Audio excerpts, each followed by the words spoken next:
Okay, picture this. 10 people, they step into this giant circle, and there's $10,000 waiting.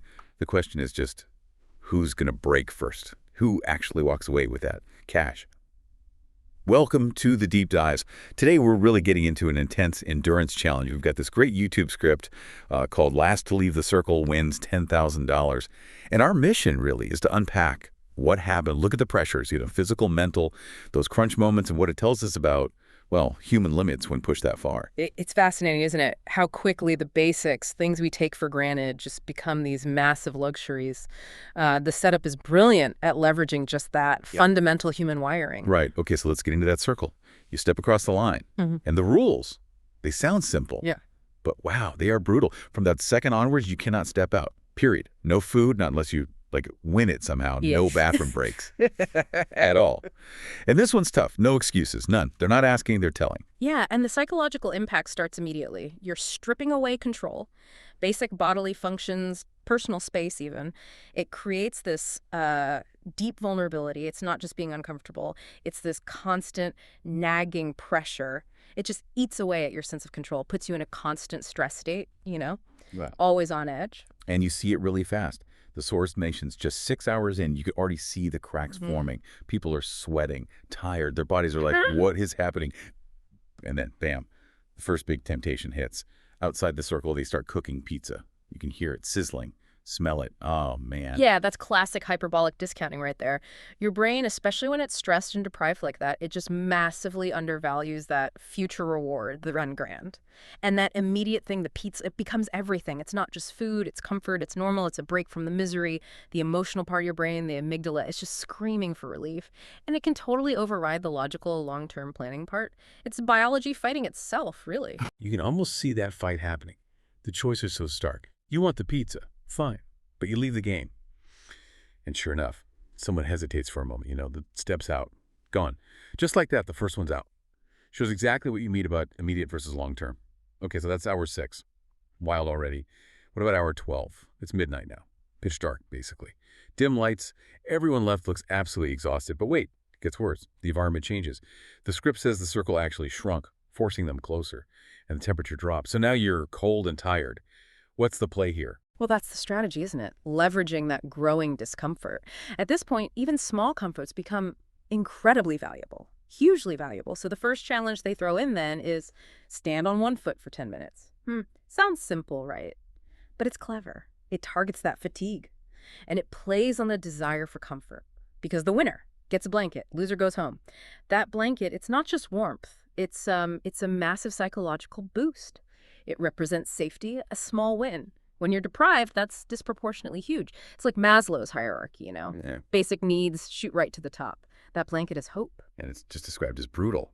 Someone wobbles, stumbles, can't hold it, and they're out. That simple task, plus the cold and fatigue, it takes another one down.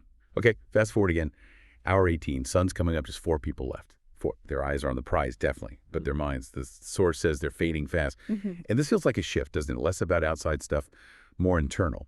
Exactly. It's a critical pivot point. The battle moves inward. It's you against yourself now.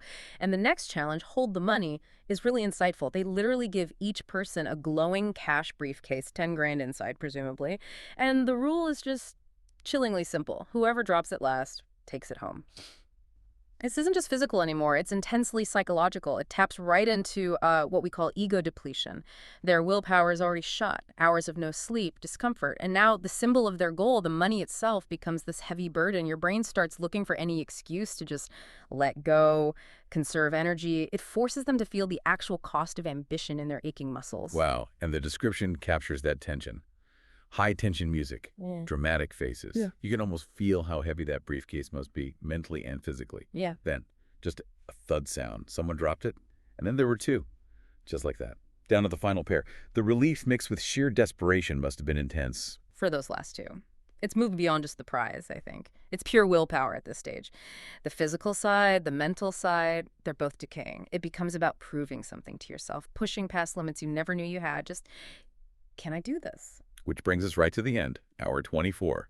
A full day. Think about that. No sleep, no real space left. That circle's tiny now. Yep. Just pressed together. It's just the sheer cumulative toll. And the source says it ends simply. One person finally lets go. The other one just screams in victory. $10,000. One winner after one absolutely insane challenge. Yeah, the willpower needed for that to last 24 hours under those conditions. It's pretty remarkable, almost unimaginable, really. It just shows this incredible, maybe hidden capacity humans have for resilience, especially, it seems, when there's a really significant, tangible reward right there. It's a stark reminder of how far we can push ourselves with a clear goal and, well, a big incentive. What a ride through that last to leave the circle challenge. We saw that intense endurance, the power of temptation, that pizza, the strategic use of discomfort, and yeah, finally, just sheer will winning out. So what's the takeaway for you listening to this, thinking about this extreme situation? Maybe think about your own limits. How do those times when basic comforts get stripped away, even just a long day without lunch or intense pressure at work, how does that change your thinking? What do you rely on inside yourself when things get really tough? It does make you wonder, doesn't it? What's the real breaking point? Is it the tasks themselves? Stand on one foot, hold a case. They're hard, but maybe not impossible in isolation? Or is it the relentless removal of everything else? Food, sleep, space. That constant psychological grind. Plus the money dangling there. It's this complex mix of basic needs and high-level thinking under extreme stress. Fascinating stuff. And that final question, if you were the one left standing, after 24 hours of that, how much would that $10,000 actually feel like it was worth? Would it just be cash? Or would it represent something, I don't know, deeper? Definitely something to think about.